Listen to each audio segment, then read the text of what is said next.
Hi, everybody. It's Kanisha Coleman here, the Beauty CPA. I help beauty entrepreneurs save money on their taxes by lowering their tax liability with effective tax planning. We're here today to talk about whether your business entity structure is hurting you at tax time.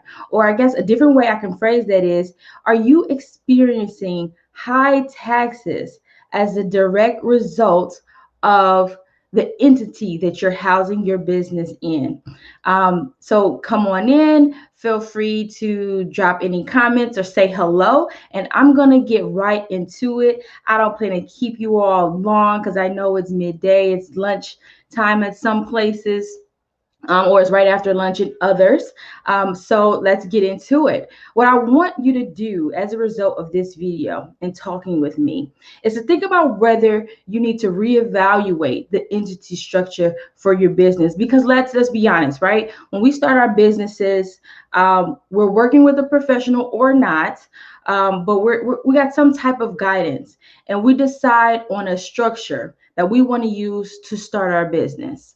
And we kind of set it and forget it. So for those of you who've been in business maybe 1 to 3 years, that was just very recent for you. You're probably not thinking about it again. But then some of you veterans out there who've been in business for a while, 5, 10, 15, 20 years, to be in the same entity structure, it makes you kind of think about that for a second. So we're in a great time when we need to be thinking about tax planning. We're a little bit through mid-year of 2020. We got it'll be August. Can you believe it? It'll be August this weekend. I believe Saturday is August the 1st.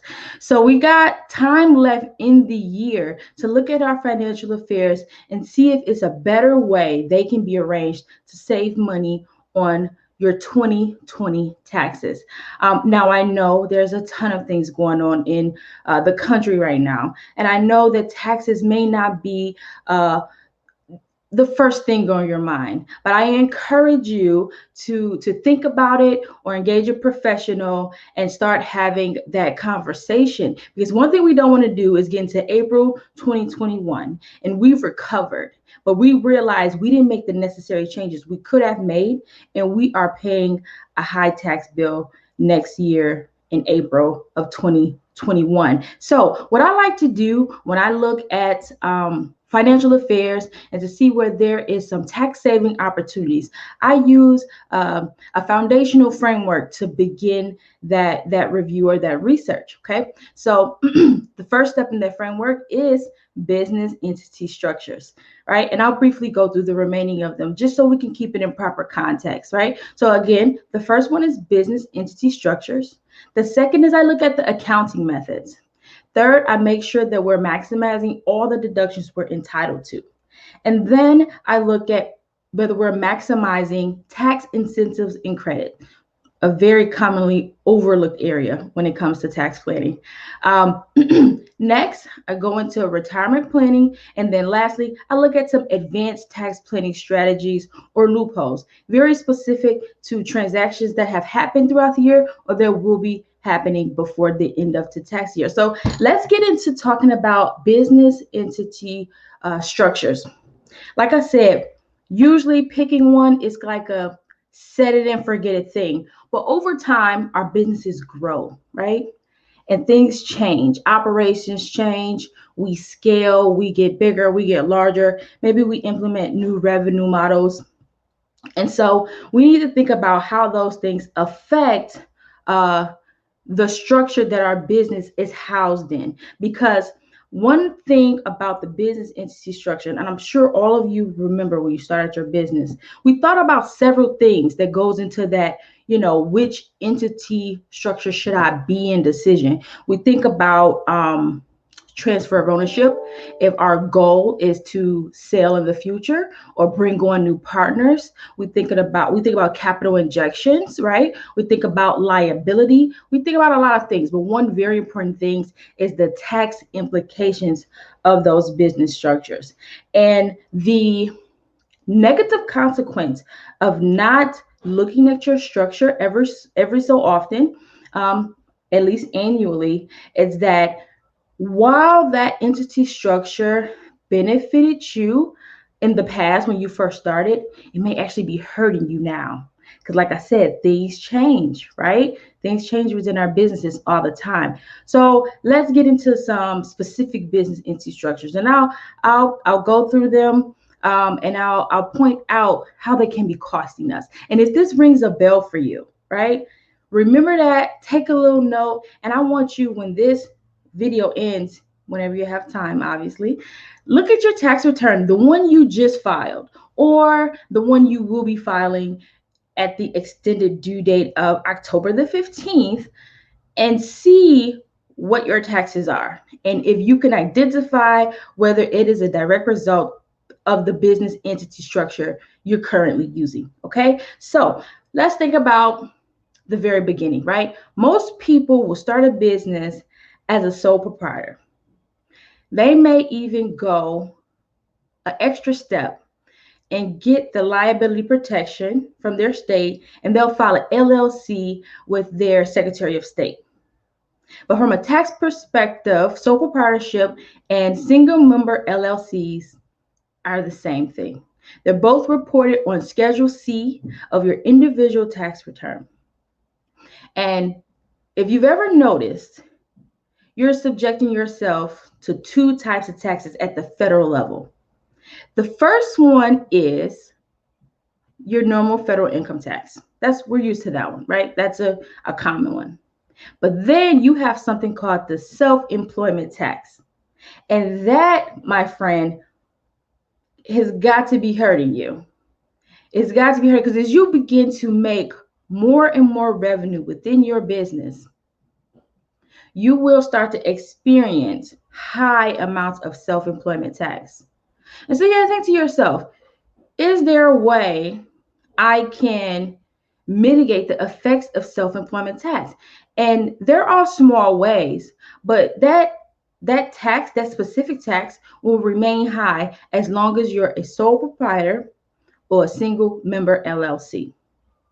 And that goes the same for if you are not the only owner in your business. So if you have a business and you are not the only owner, there are multiple owners. You may be a general partnership or a multiple member LLC.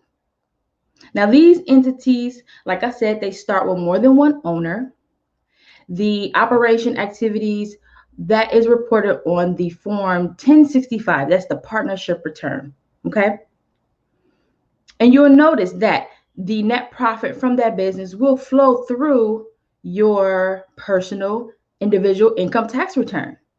Those two type of entities with more than one owner, those are also subject to self-employment tax. So it may not be an issue if you're first starting out and you are not generating high levels of revenue.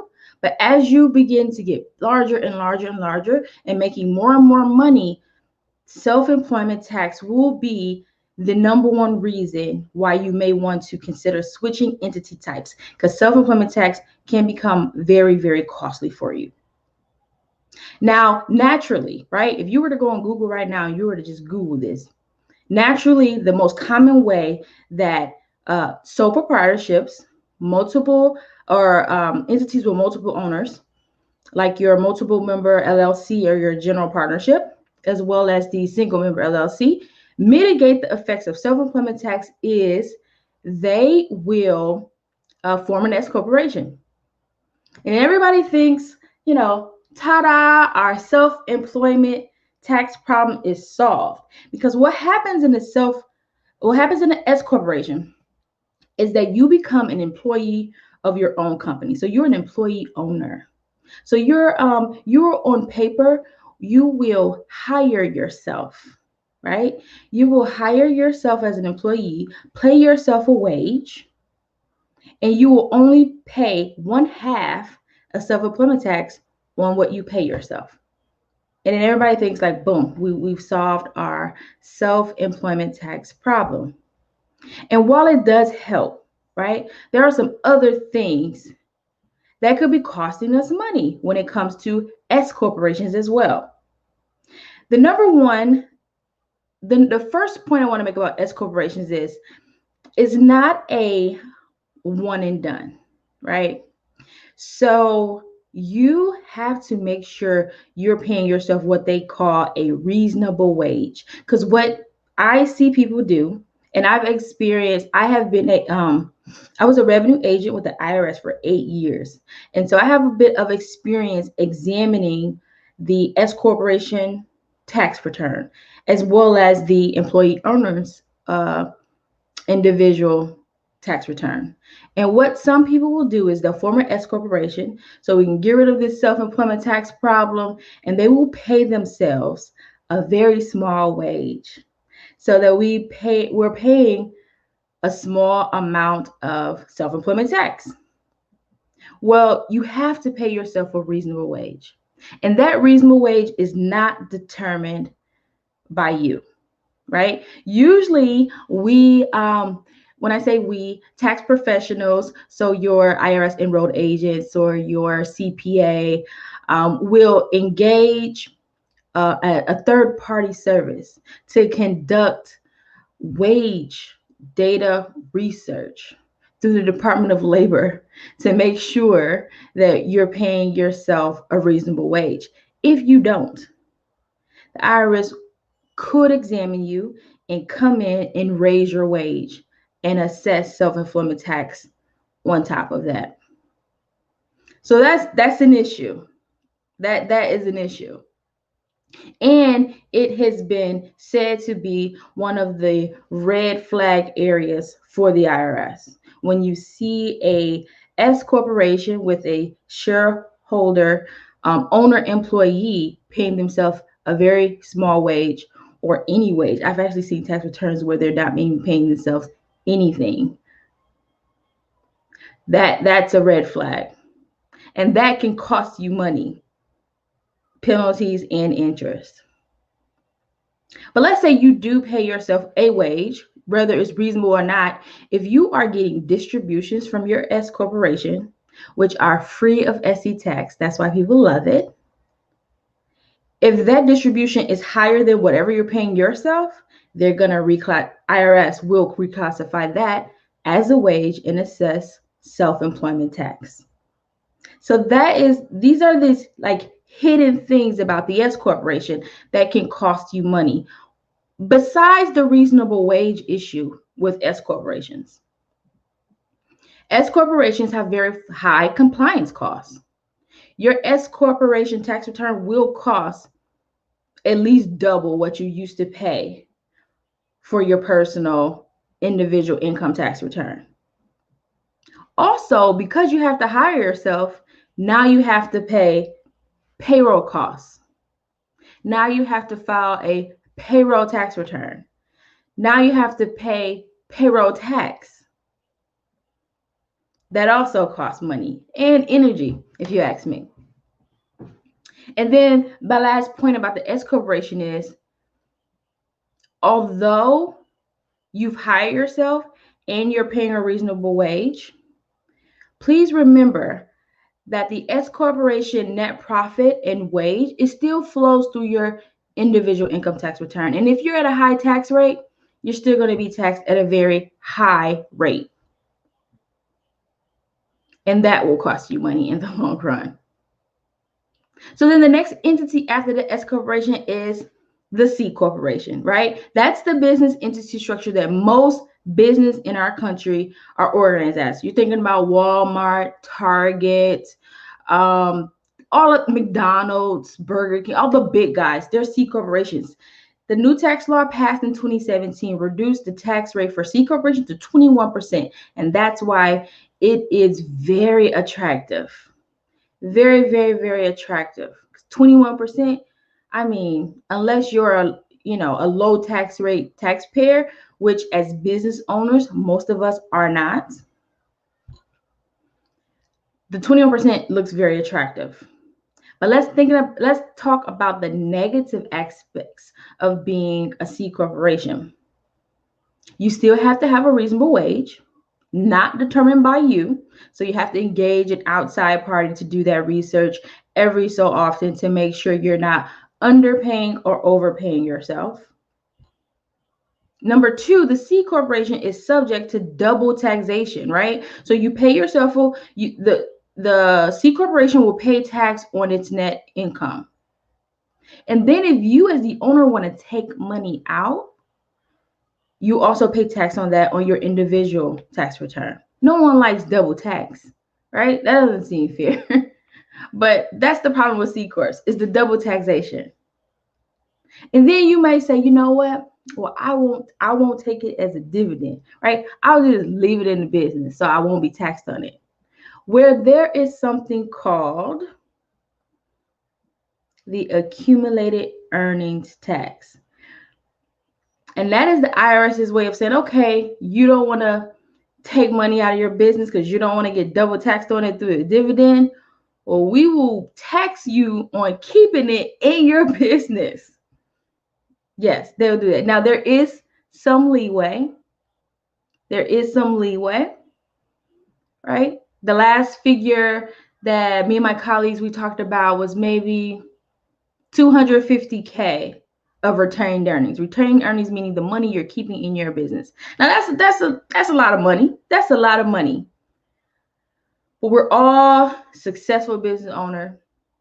The prospect of us surpassing $250K throughout the lifetime of our business is highly likely. So you got to watch out for that too. So these are, again, the negative consequences of all of these types of business structures that we want to keep in mind. If I've said anything that have resonated with you, anything that just sounds familiar just because you just filed a tax return, or maybe you're looking at your books and records because you're going to meet the extended due date in October 15th. If any of this sounds familiar to you, you may want to think about evaluating whether you should switch entities. Okay? So one thing I am going to talk to you about is how I can help you do that very thing. After this video, go ahead and book some time with me. I've opened my calendar. To be able to take a small number of free 30-minute tax strategy sessions. Sorry, I need a little water.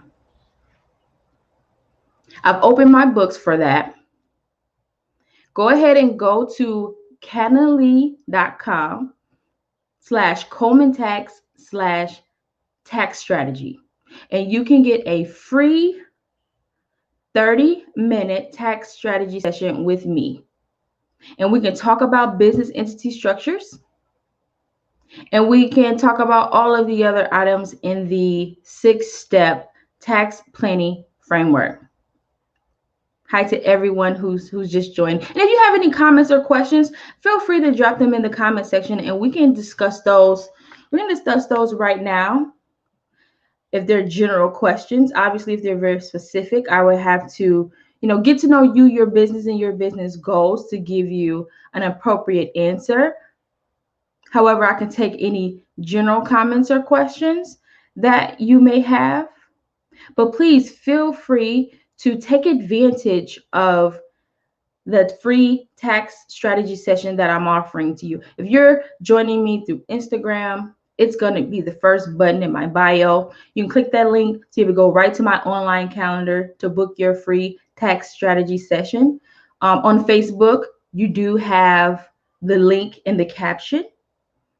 But again, I've opened my books up. I have limited slots for that. So take advantage of that as soon as possible. I'm going to quickly go over the tax planning framework again, because let's say you're just starting out and you know that you're good on the business entity structure. There are many other areas that goes into the tax planning process. That's why I'm opening my books now, because now is the perfect time to do tax planning, to be able to get things in order for you to save money for your tax bill next year. So again, the tax planning framework that I use to begin to review your financial affairs is going to be entity structures, which is what we're talking about right now. The second is going to be accounting methods. Then we'll take a look at maximizing your tax deductions and your tax credits and incentives. We'll look at retirement planning, and also we'll look at advanced tax planning strategies or loopholes. And those, they really get into the nuts and bolts of very specific transactions that you've had or that you see are coming, or maybe even things that are going on that you didn't even realize had a tax implication that we can kind of tweak and rearrange for you to realize some tax savings. I've done that also, where I've reviewed a past tax return and I saw things that could have been structured differently, and we were able to amend the tax return and get a tax refund. Now, how awesome is that, just from reviewing a tax return? I'll give you a little insight on how the tax strategy session will work. You and I, we will meet for 30 minutes. Again, it is complimentary. Before our meeting, what I'll do is I'll reach out to you to get a copy of your latest filed tax return. I do know some people have a slight nervousness in that, and that's okay. You can totally redact all the personal information, such as your social security number, your dependent's name, their social security numbers, even your address. That's fine. But I'll request that from you and give you a safe and secure portal to upload it to. And I'll review that. And then when we meet for 30 minutes, we'll discuss what I found, especially if I find any tax opportunities, tax saving opportunities from my review in any of those 6 areas that I discussed. We'll discuss that on our free tax strategy call. So if there aren't any questions or comments, I do appreciate all of you joining me today. I know it's midday, it's never really a good time, but I wanted to catch you while you're fresh, while I'm fresh.